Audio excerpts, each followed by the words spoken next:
Oh my god, oh my god, oh my god, oh my god. Have I got some news? What's happened? Have you found your binoculars again? No. It's the swimming pool taking down those curtains that they put up. No, it's Rubber Dull you're after. You've managed to save up enough money. No, it's nothing to do with any of that. I've just met a really famous Hollywood producer. Hollywood producer? That's right, a Hollywood producer with a huge amount of awards and plaudits to his name. Is he in porn? No, he's not in porn. Well, what does a Hollywood producer want me to do then?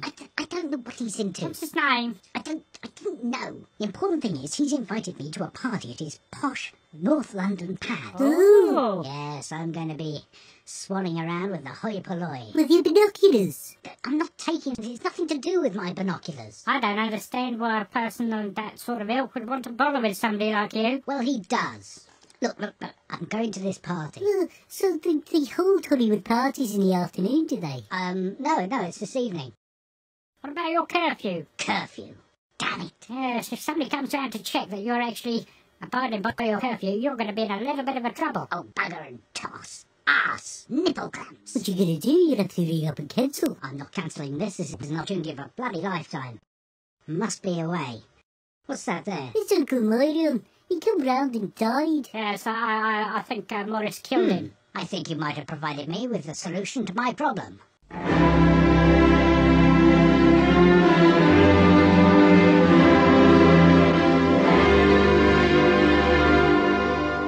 What the hell do you think you're doing? There we are, that'll fool anyone. This is a new low, even for you. I know. Robin, you have to see that this is not going to work. Oh, come on, the inspector comes round, sees him sat in the chair, assumes it's me, mark on the bowl, and he's away. It looks nothing like you. I'm not missing this party, you know. But can't you see this is hitting an all-time low? Using a dead body to masquerade as yourself so you can go to a party and the probation won't know. But he looks nothing like you. Ah, that's quickly fixed. Hang on. Your problem, Barry, is you lack intelligence, lack initiative.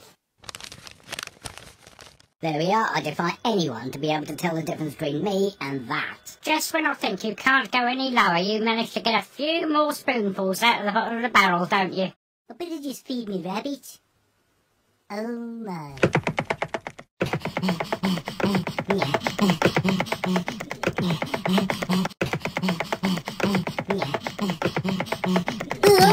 Hold it, hang on. This is just stupid. Don't you think this corridor is a little bit long for a landing? Why don't you take a leisurely stroll, you know, and then get to the room?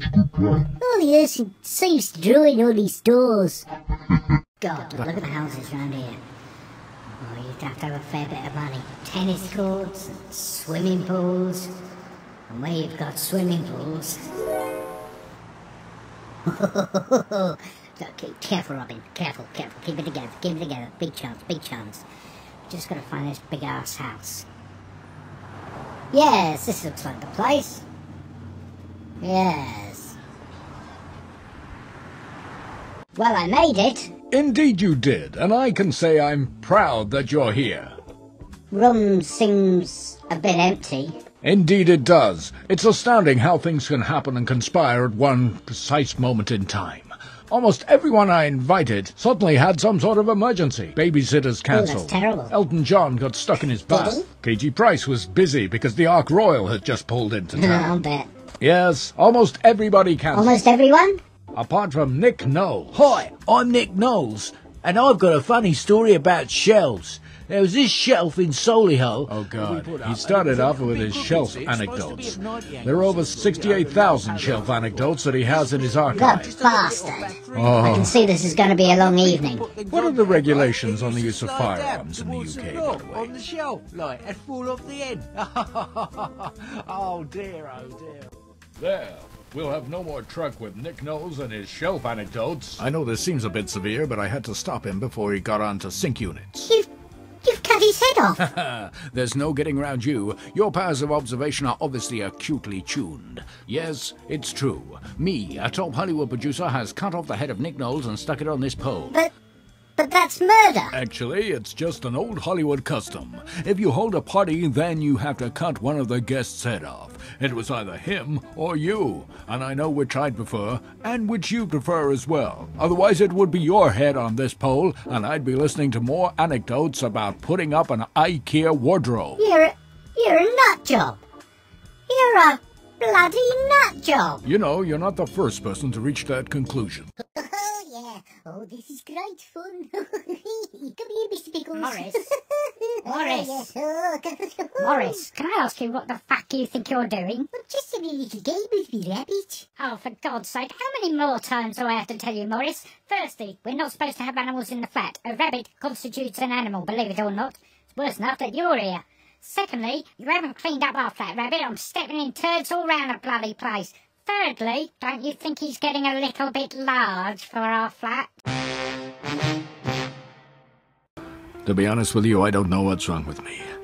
I should be reading screenplays, putting projects into production, talking to writers, actors, directors. Not cutting people's heads off and sticking them on poles. Yeah, I couldn't help but notice there that you used the word heads. Heads? Yeah, yes, as in, more than one. Oh, you can't help it. It's just so Moorish. You cut one minor celebrity's head off, but it's in the cupboard, and it gets lonely. You need another one. And then those two fall out, and you need another one to come. Soon you have a wardrobe full of heads. You can't open the door because skulls will drop out onto the floor, spilling their innards and ghastly bits of brain and mucus and eyes and teeth all over your carpet. Yeah, I think I'll be going. No, please. I haven't even served the buffet.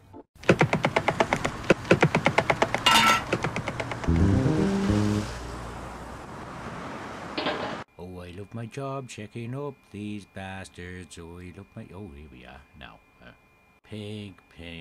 Oh, he's a right pervert. Look at him. Mr. Pig! Curfew inspector! Hey, kid! Yeah, what do you want? My name is JJJJ. A private investigator hired to investigate a Hollywood producer of renown with a string of successful credits to his name. Oh, yeah? Yeah, I have reason to believe that he's been cutting off minor celebrities' heads and sticking them on poles. Okay. Seeing you leave his house earlier, I suspect you might have some information which might be of use to me. My question, does he cut celebrities' heads off and stick them on poles? Yes. Yes, he does. Ah, well, that's that case solved. I'm off back to the office.